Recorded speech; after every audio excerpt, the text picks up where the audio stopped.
I have chosen the scene of Cypher's meltdown, or where Cypher pulls out the plugs of the other three people and therefore killing them.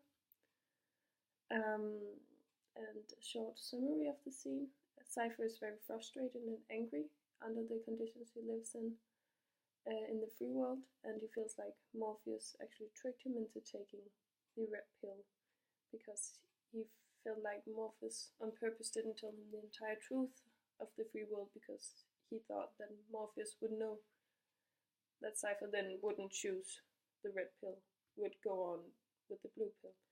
And therefore he's very angry with Morpheus, and also he's just frustrated in general about the conditions and how everything is in the free world. And therefore he makes a deal with the agents. Cypher's deal is to get Morpheus to the agents, and then they can get the codes for Zion. If Cypher then delivers Morpheus and kills the rest of the free people, then he gets to return to the Matrix and forget everything and live a happy life as someone who doesn't know the real truth.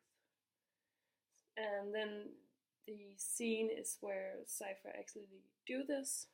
He makes sure that Morpheus isn't capable of getting home to the hovercraft, and then he pulls the plug on the people who are still in the Matrix, of the free people who are still in the Matrix.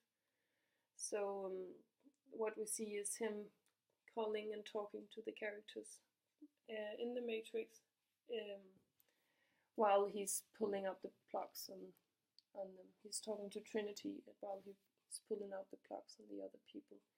And at last it's only Trinity and Neo who's left, and he kills the other. The setting, it all takes place in the Zion hovercraft. I'm not going to try to pronounce its name because it's something no. And this is where Cypher is, while the other five are still in the Matrix, in the calling room. And he also kills the two other free people on the, or we think he kills the two people on the hovercraft. The characters are all very afraid and confused because they thought of Cypher as their friend. And Cypher also admits that he's been in love with Trinity a lot of the time, and he kind of blames her for not wanting this place because she never loved him back. And I think if he has gotten the love back from Trinity, he wouldn't have been just as frustrated and angry. So it's also some kind of I don't even know, some kind of heartbreak who got him to do this, that he, not alone he felt tricked, but he also felt, what's the word I'm looking for, he also felt like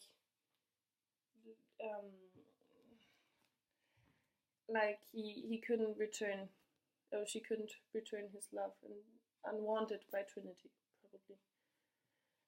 Some of the themes are betrayal, because Cypher obviously betrayed the others by going to the agents, but also he feels betrayed by them and betrayed by Morpheus, but Morpheus tricked him into taking the red pill that he wouldn't have taken if he had known the whole story.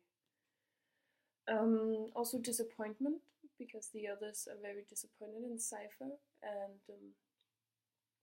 and Cypher is kind of, he's killing them, so that's why they're disappointed. And